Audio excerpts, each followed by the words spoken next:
Welcome to my cooking house channel. ನಮಸ್ಕಾರ ವೀಕ್ಷಕರೇ, ಎಲ್ರಿಗೂ ಬೆಳಗಿನ ಶುಭೋದಯ.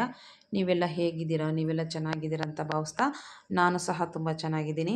ಇವತ್ತು ನಾನು ಪುದೀನ ರೈಸನ್ನು ಮಾಡೋದು ತೋರಿಸ್ತಾ ಇದ್ದೀನಿ. ಅದು ಹೇಗೆ ಮಾಡೋದು ಅಂತ ನೋಡ್ಕೊಂಡು ಬರೋಣ ಬನ್ನಿ. ಇಲ್ಲಿ ನಾನು ಒಂದು ಜಾರಿಗೆ ಒಂದು ಅರ್ಧ ಕಟ್ಟಷ್ಟು ಪುದೀನನ ಸೋಸಿ ತೊಳೆದು ಹಾಕ್ಕೊಂಡಿದ್ದೀನಿ. ಇದಕ್ಕೇ ಒಂದು 8 ಹಸಿರುಮೆಣಸಿನ್ಕಾಯಿನೂ ಸಹ ಸೇರಿಸ್ಕೊತಾ ಇದ್ದೀನಿ. ಒಂದು ಅರ್ಧ ಇಂಚು ಶುಂಠಿನೂ ಸಹ ಹೆಚ್ಚಿ ಹಾಕ್ಕೊಂಡು ರುಬ್ಕೊಂಬರ್ತಾ ಇದ್ದೀನಿ. ನಂತರ ಸ್ಟವ್ ಮೇಲೆ ಒಂದು ಬಾಣಲಿ ಇಟ್ಟು ಇದಕ್ಕೆ ಒಂದು 4 ಸ್ಪೂನ್ ಎಣ್ಣೆ, 1 ಸ್ಪೂನ್ ಜೀರಿಗೆ, ಒಂದೆರಡು ಎರಡಿಡಿ ಕಡಲೆ ಬೀಜನೂ ಸಹ ಹಾಕ್ಕೊಂಡು ಒಗ್ಗರಣೆ ಮಾಡ್ಕೊತಾ ಇದ್ದೀನಿ. ಇದಕ್ಕೇ ಚಿಕ್ಕದಾಗಿ ಹೆಚ್ಚಿರೋಂಥ 2 ಈರುಳ್ಳಿ, ಒಂದು ಸ್ವಲ್ಪ ಕರಿಬೇವಿನ ಸೊಪ್ಪನ್ನು ಹಾಕ್ಕೊಂಡು ಒಗ್ಗರಣೆ ಮಾಡ್ಕೊಬೇಕು. ನಂತರ ತುಂಡು ಮಾಡಿರೋಂಥ 2 ಬ್ಯಾಡಗಿ ಮೆಣಸಿನ್ಕಾಯಿ, ಜಜ್ಜಿರೋಂಥ ಒಂದು ಬೆಳ್ಳುಳ್ಳಿನೂ ಸಹ ಹಾಕ್ಕೊಂಡು ಚೆನ್ನಾಗಿ ಇದನ್ನು ಒಗ್ಗರಣೆಯಲ್ಲೇ ರೋಸ್ಟ್ ಮಾಡ್ಕೊಬೇಕು. ಒಗ್ಗರಣೆ ಎಲ್ಲ ಆದಮೇಲೆ ಇಲ್ಲಿ ರುಬ್ಕೊಂಬಂದಿರೋಂಥ ಪುದೀನ ಪೇಸ್ಟನ್ನು ಸಹ ಇದಕ್ಕೆ ಸೇರಿಸ್ಕೊತಾ ಇದ್ದೀನಿ. ಇದಕ್ಕೆ ಒಂದು ಸ್ವಲ್ಪ ಅರ್ಧ ಟೀ ಸ್ಪೂನಷ್ಟು ಅರಿಶಿನನೂ ಸಹ ಸೇರಿಸ್ಕೊಂಡು ಇದು ಪುದೀನ ಸ್ಮೆಲ್, ಹಸಿ ಸ್ಮೆಲ್ಲೆಲ್ಲ ಹೋಗಬೇಕು. ಅಲ್ಲೇವರೆಗೂ ಚೆನ್ನಾಗಿ ಒಗ್ಗರಣೆಯಲ್ಲಿ ಇದನ್ನು ಬಾಡಿಸ್ಕೊಬೇಕು.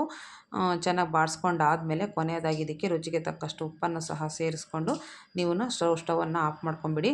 ಸ್ಟವ್ ಆಫ್ ಮಾಡ್ಕೊಂಡಾದಮೇಲೆ ಇದಕ್ಕೆ ಒಂದು ಅರ್ಧ ಕಪ್ ನಿಂಬೆಹಣ್ಣಿನ ರಸ ಸಹ ಸೇರಿಸ್ಕೊಬೇಕು. ಸೇರಿಸ್ಕೊಂಡು ಎಲ್ಲನ ನೀವು ಮಿಕ್ಸ್ ಮಾಡ್ಕೊಳ್ಳಿ.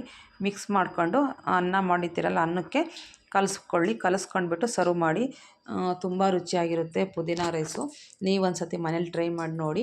ನಾನು ನಮ್ಮ ಮನೇಲಿ ಹೇಗೆ ಮಾಡ್ತೀವೋ ಆ ರೀತಿಯಲ್ಲಿ ನಿಮಗೆ ಮಾಡಿ ತೋರಿಸಿದ್ದೀನಿ. ನಿಮಗೆ ಇಷ್ಟ ಆದರೆ ಇದನ್ನೊಂದು ಸರಿ ಟ್ರೈ ಮಾಡಿ ಹೇಗಿದೆ ಅಂತ ನನಗೆ ಕಮೆಂಟ್ ಬಾಕ್ಸಲ್ಲೇ ತಿಳಿಸಿ.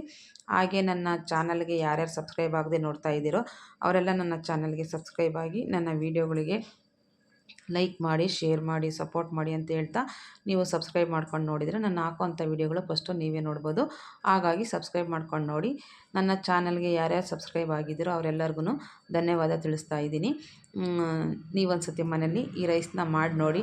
ಪುದೀನ ರೇಟೆಲ್ಲ ಕಮ್ಮಿ ಇದ್ದಾಗ ತಂದು ಆರಾಮಾಗಿ ಮಾಡ್ಕೊಬೋದು. ತುಂಬ ರುಚಿಯಾಗಿರುತ್ತೆ.